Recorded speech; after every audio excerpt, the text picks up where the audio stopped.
Hello and welcome. You're watching Don Bosco Media Network. This is Mona Lisa Rumbai bringing to you the Salesian news across the globe. The Maltese National Federation of Alumni and Friends of Don Bosco and the Don Bosco Alumni Association in Burundi have launched a new project entitled Giving Every Child a Chance, Helping Poor Burundi Children.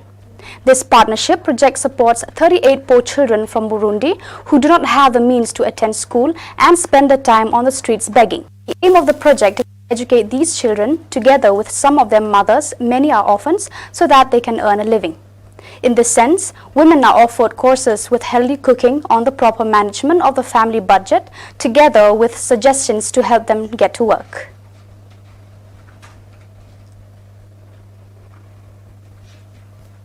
This is a small step for a man, but a huge leap for humanity.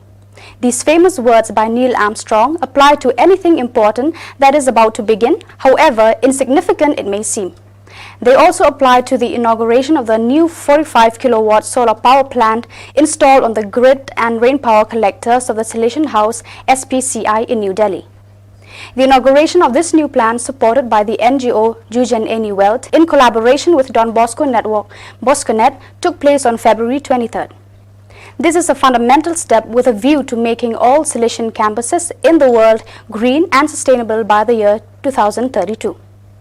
The vision of the Don Bosco Network has always been in tune with the lines of action outlined by the Sustainable Development Goals and is clearly also close to Pope Francis' appeal to take care of our common home.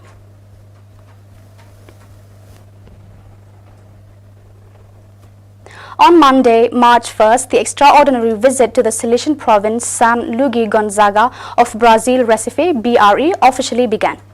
The extraordinary visit, carried out every 6 years by the Rector Major or one of his delegates, is carried out on this occasion by Father Gabriel Romero, Regional Councillor for South Cone America, a territory that includes the provinces of the congregation present in Brazil, Argentina, Paraguay, Chile and Uruguay.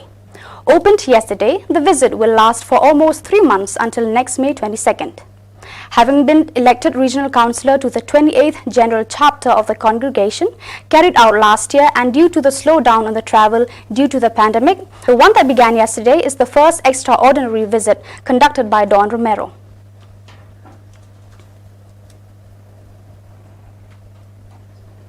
With deep sadness, but at the same time with the certainty that the merciful Father has already welcomed him to heaven, the Salesian community of Bolivia, BOL, announced that on Monday, 1st March, Inspector BOL Don Juan Pablo Zabala Torres, SDB, died in the city of La Paz due to COVID-19.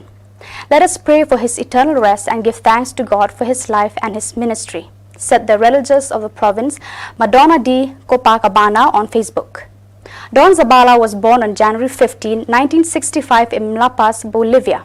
He had performed his novitiate in Santa Eulalia, Peru, and issued his first religious profession on February 12, 1985 and the perpetual profession on January 31, 1992 in La Paz. On 24 September 1994, he was ordained a priest in La Paz El Alto. He had been vicar of the community of the Theologate Paul VI of Cochabamba 1998-99, director of Don Bosco Institute of the same city 1999-2005, and since 2017 he had held the position of vicar of the Don Bosco Institute in La Paz.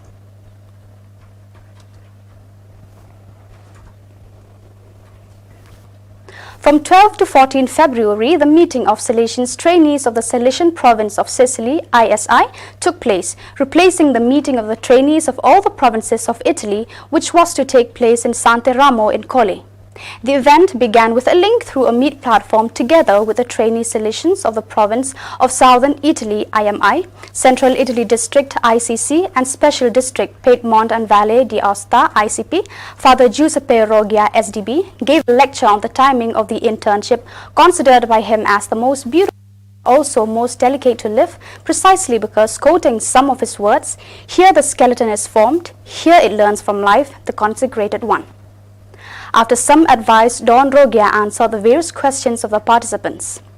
The meeting continued on Saturday morning with the provincial vicar ISI, Don Franco Di Natale, who gave many food for thought on the theme of taking care, starting from the parable of the Good Samaritan. The program of the rest of the days took place with the sharing of the experiences of the internship.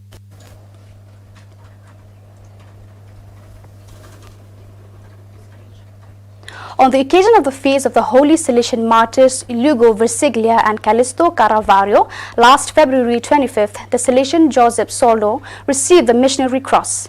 To give it to him on behalf of Rector Major was Father Tihomir Sulato, Superior of the Salesian Province of Croatia, CRO, during the evening Mass presided over in the Church of Mary Help of Christians in Zagreb.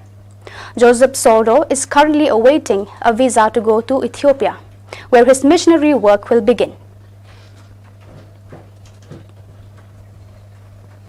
On February 25th, the Salesian family of Taipei gathered in parish San Giovanni Bosco at the end of the celebrations for the 90th anniversary of the martyrdom of the Salesian proto-martyrs St. Louis Versiglia and St. Callisto Caravaggio.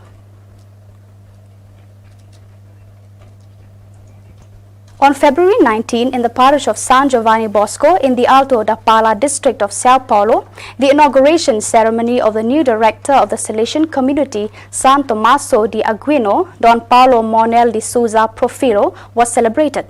The community welcomes the Curatorium of the Theology of the Conference of Salesian Provinces of Brazil.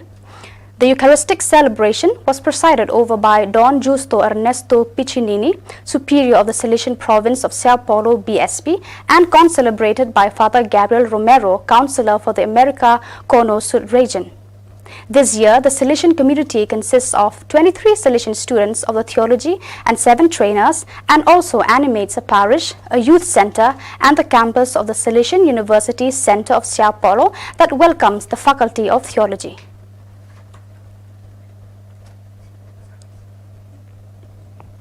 Snapchat, Instagram, YouTube, TikTok, social networks are central to teen life, and a post or like can have a lot of impact on their lives.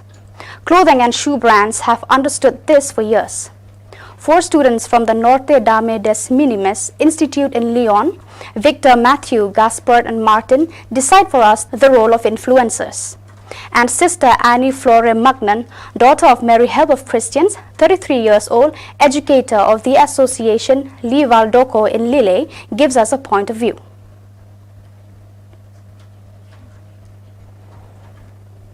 The situation of great socio-economic difficulty which Guatemala has been experiencing for many years shows no sign of easing.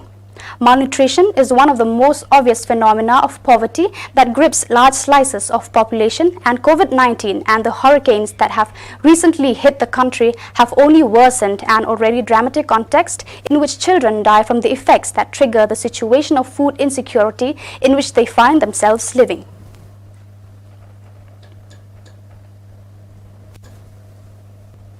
To look together for a better future.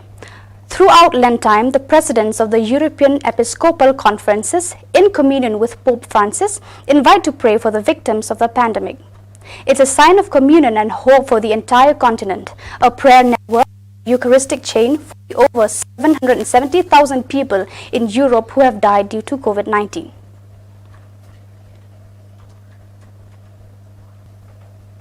Due to the health situation caused by COVID-19, the 34th edition of the Don Bosco National Prize will be held telematically in its entirety.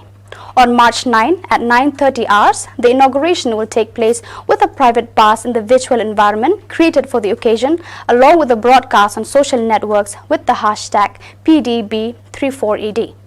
There are 50 students who participate in this edition together with 16 tutors. These 30 projects come from 19 centers and from 9 autonomous communities. With the latest participation data in this 34th edition, it is already more than 2,000 students who have represented the Don Bosco National Prize during their 3 decades of life. For the creation of the virtual space, the organization has contacted the company Imascono, which has generated a place where you can visit the stands of each participating project from 9 to 11 March and follow the awards gala from the 11th at 18:30 hours.